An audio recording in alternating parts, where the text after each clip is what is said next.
منیر اکرم نے کہا ہے کہ بھارت میں مسلمانوں کی جان اور مال کو شدید خطرات لاحق ہیں، جبکہ بھارت ریاستی دہشت گردی اور انتہا پسند رویے سے مسلم شناخت کا خاتمہ کرنے پر تلا ہوا ہے، اس لیے دنیا کو بھارت میں بڑھتی اسلام دشمنی کا نوٹس لینا چاہیے۔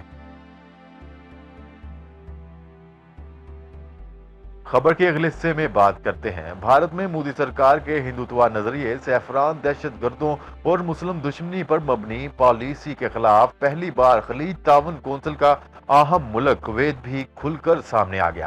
کویتی وزارت کونسل میں بھارت مخالف قرارداد منظور۔ کویت کا بھارتی مسلم آبادی کے خلاف تشدد بند کرنے کا مطالبہ۔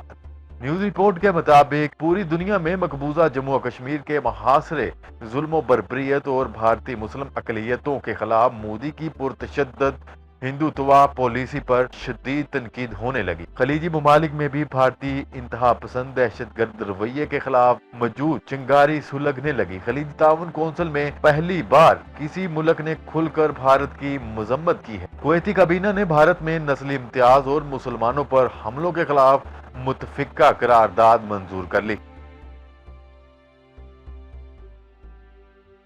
خبر کے اگلے حصے میں بات کرتے ہیں۔ ایران اور امریکہ کے درمیان جاری تازہ کشیدگی پر ایران کے صدر حسن روحانی نے امریکہ کو پیغام جاری کیا ہے کہ وہ روزانہ کی بنیادوں پر ایرانی قوت کے خلاف منصوبہ بندی نہیں کرنی چاہیے۔ ایرانی صدر حسن روحانی نے اپنے امریکی ہم منصب کے بیان کا جواب دیتے ہوئے کہا ہے کہ امریکیوں کو یہ معلوم ہونا چاہیے کہ اس خلیج کو خلیج نیو یارک، خلیج واشنگٹن نہیں بلکہ خلیج فارس کہا جاتا ہے۔ انہوں نے کہا ہے کہ اس نام سے صورتحال کو سمجھنا چاہیے۔ کابینہ کے اجلاس کے بعد ٹیلی ویژن سے خطاب کرتے ہوئے ایرانی صدر حسن روحانی کا کہنا تھا کہ ہماری مسلح افواج کے سپاہی انقلاب کے محافظ ہیں۔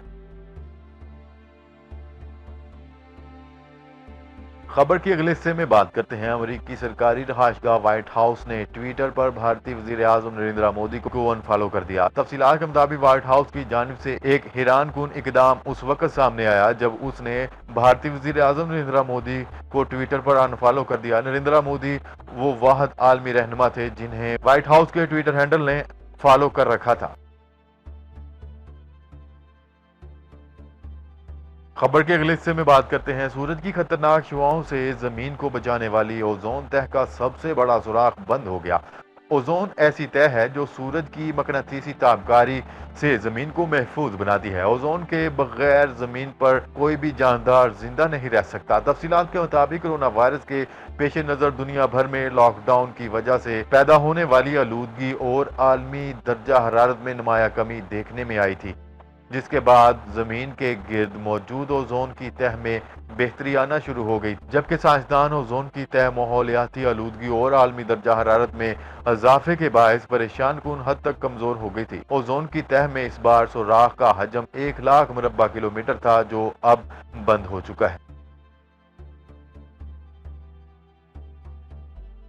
خبر کے اگلے حصے میں بات کرتے ہیں۔ وزیر اعظم عمران خان اور ایران کے صدر ڈاکٹر حسن روحانی کے درمیان ٹیلی فونک رابطہ ہوا، جس میں دونوں رہنماؤں نے باہمی تعلقات کے فروغ، کورونا کے خلاف جنگ اور اس پر قابو پانے پر تبادلہ خیال کیا، جبکہ وزیر اعظم عمران خان نے کہا ہے کہ ایران کے ساتھ معاشی اور تجارتی تعاون خوشائند ہے۔ دونوں ممالک کے درمیان باہمی تجارت پاکستان کی معاشی حالت کو بہتر بنانے میں مددگار ثابت ہوگا۔ ایرانی سفارت خانے کے مطابق وزیر اعظم عمران خان کا ایرانی صدر حسن روحانی سے ٹیلی فونک رابطہ ہوا۔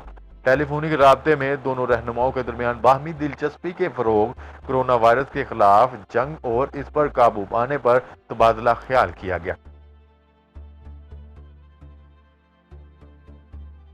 خبر کے اگلے اور آخری حصے میں بات کرتے ہیں۔ وزیر اعظم عمران خان کا کہنا ہے کہ عالمی وبا کے دوران مقبوضہ کشمیر فاشسٹ ہندوتوا نظریہ اور جنگی جرائم جاری ہیں۔ عالمی برادری بھارت کے جنگی جرائم کا نوٹس لے۔ تفصیلات کے مطابق وزیر اعظم عمران خان نے ایک بار پھر مقبوضہ کشمیر میں مودی کے فاشسٹ اقدامات کو عالمی دنیا کے سامنے بے نقاب کر دیا۔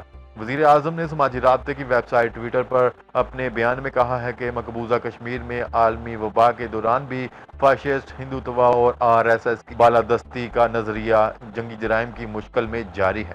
مقبوضہ کشمیر میں نسل کشی کر کے آبادی کا تناسب تبدیل کرنے کی کوشش جنیوا کنونشن کے خلاف ہے۔ وزیر اعظم عمران خان کا کہنا تھا کہ مقبوضہ کشمیر اقوام متحدہ کا تسلیم شدہ متنازع علاقہ ہے۔ عالمی برادری کی ذمہ داری ہے کہ مقبوضہ کشمیر کی صورتحال پر نوٹس لیں۔